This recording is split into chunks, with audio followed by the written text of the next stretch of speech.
As we humans are a social animal, we live and spend time in spaces, private and public.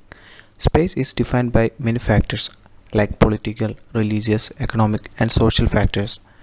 Whereas in the current century, the influence of racial and gender discrimination, neoliberal and capitalist influence is very high, and in the Indian context, the political polarization of far-right ideology and corruption is also reflected in lifestyle of civilians and places where they get interact, which is social spaces. Greetings of the day, and myself Shahrukh. I am here to discuss on democratic space. A change is essential to bring balance to the society, and as an architect, we create space. We have the potential to achieve this goal up to a level by building an opportunity for impact, whereas the democracy itself means of the people, for the people, by the people. And so, why not create such a space? Hoping to attain a social secular space balancing the social, political, religious, and economic factors. In short, a space which can bring impact on the system. Since India is said to have the longest written constitution of any country in the world, how is the principle of democracy reflected in public spaces of India?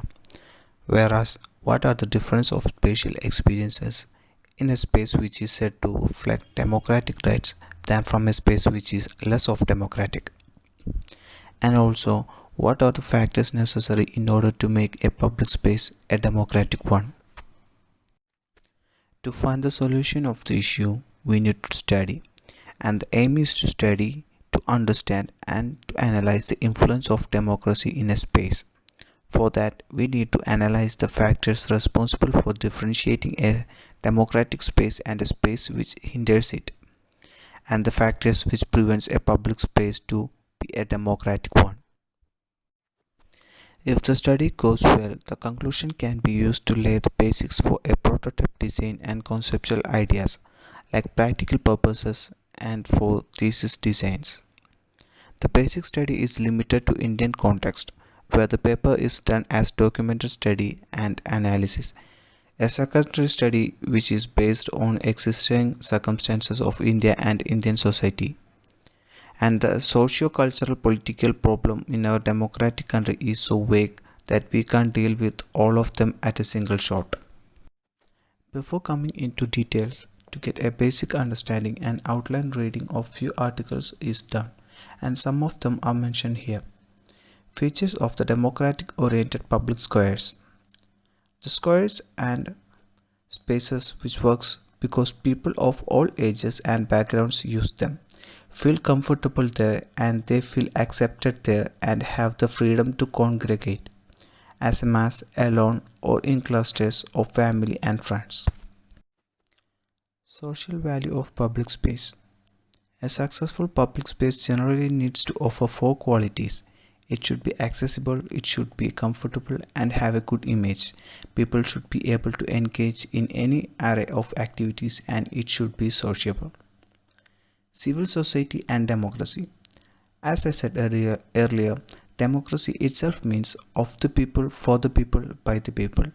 Therefore, it is worthwhile for citizens and planners to examine the ideal of civil society so that citizens can understand why civil society is valued and how systems and spaces can be planned to reflect democratic values and civic virtues.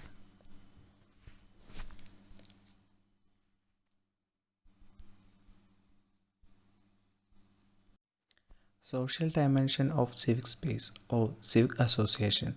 The purpose of civil society in a democracy is to maintain our political liberties through civic associations because government alone cannot mobilize the community resources. The civil sector in this sense allows people to exercise political freedom and to deliberate with others towards positions that are not overwhelmed by government or by family, community or employer bias, beliefs or obligations. The physical dimension of civic space. In early history, the social elite controlled the creation of public spaces, and their ideals reflected the shape and character of public parks and boulevards. Public space can have a more flexible meaning defined by who uses it, not by who owns it. As public life evolves with the culture, new types of spaces may be needed and old ones discarded or revived. Class and caste influence at public spaces. Since the Industrial Revolution, the whole world underwent drastic changes, but changes came to our country far too late. The capitalist influence on social or public space changed the space into a space for profit. There are specialized spaces which is fragmented and distributed among the special class or the elitist people of the society without considering that of the normal population and thus creating a new mental or psychological barrier in the social structure, which we can term as a class system. Whereas we Indians can easily catch up because this is nothing but another phase of a caste discrimination. From all the reading and life experience, we know how a public space should have to be. But how democratic quality of such spaces is blown in the wind. Even though these issues were there from ages, we still couldn't find a strong solution for this. The role of architects in this socio-political structure is debatable, and I am here trying to find a solution for the problem with creation of space for the impact.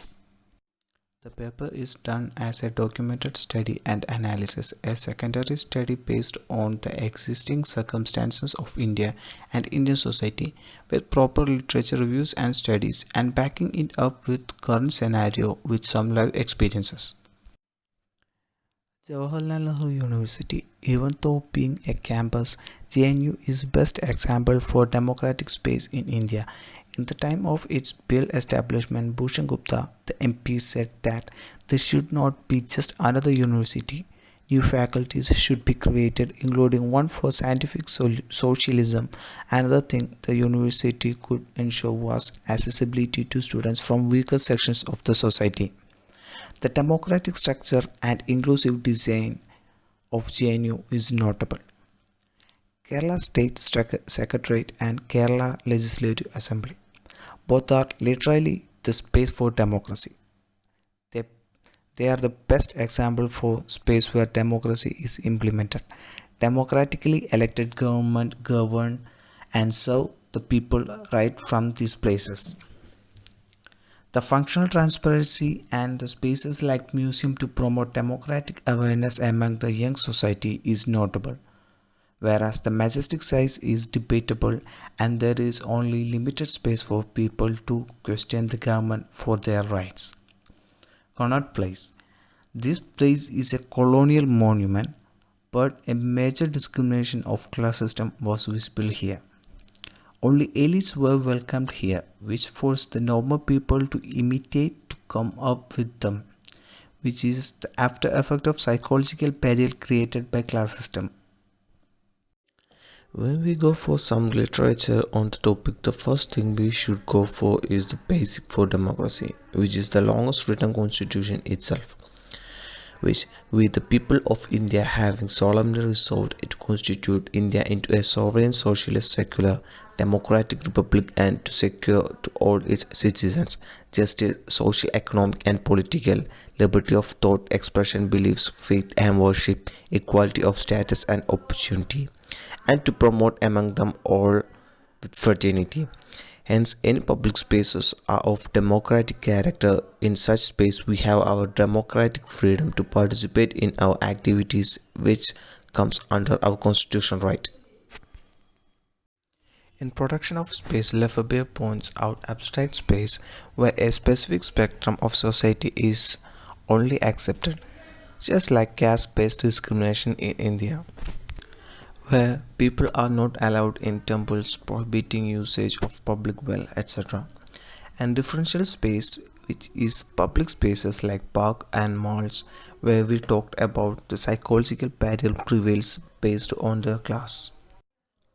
Another notable study is the influence of capitalism in public space.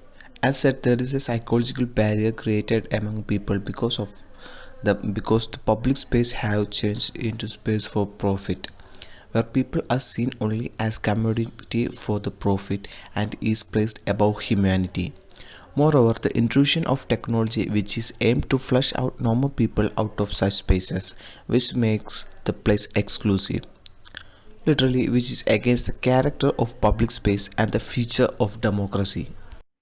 Rather than reviewing the literature, I am here trying to compare it with our country's current scenario. As by the Constitution, India is a socialist, secular, democratic republic with liberty and equality. But what is happening to our country is pure violation of them in the public spaces. And above all, influence of capitalism makes it worse. Let's check into few points. To design a democratic space. To create a space is easier, but to create a democratic space, for that we people are the key. The civilians makes the difference in spaces. The activities, the environment make the space political or democratic. Rather than infrastructure, we need to focus on the functionality. Again, when we say that we can't avoid the infrastructure. Spatial arrangements and function. Public space can be of different quality. In some case, people interact with space because they are in specific purpose, but some spaces can attract people into it, and such space should not exclude any spectrum of society. All this can be done by spatial arrangement and instruction. Transparency of space. As like democracy, the space we create should be transparent. It needs not to be structurally transparent but functionally transparent. Transparency in structure can make people comfortable. We all know that the psychology or psychological impact of space can make people comfortable and opposite. And massing of structure. Massing of structure is notable in many of the democratic spaces. Rather than public open spaces, in office or governing spaces have large massing and historic aesthetics.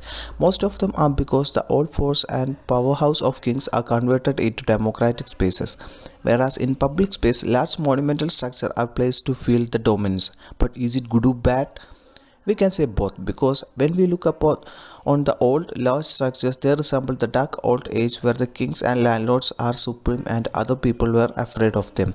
But in other sense, it can call out the strength of democracy and power in people. But in current Indian circumstances, we are in doubt because people who govern us are showing no different. Accessibility. The space we created should be for civilians. When we say civilian, it is a wide spectrum. It includes men, women, children, differently able people, LGBTQ plus community, etc. Are all of them welcomed in our public space? We need to think about that. Context and background. Context and background is always important in any space making scenario. The unawareness of context have failed many spaces and their functions. India is a country of diversity, so it is important to study the context in micro level to macro level. The role of landscape. The psychological impact of natural experience being an emotional fulfillment from viewing or physically present within the natural environment have been documented in many studies, where such spaces can be used as interactive space and connector of two other spatial zones.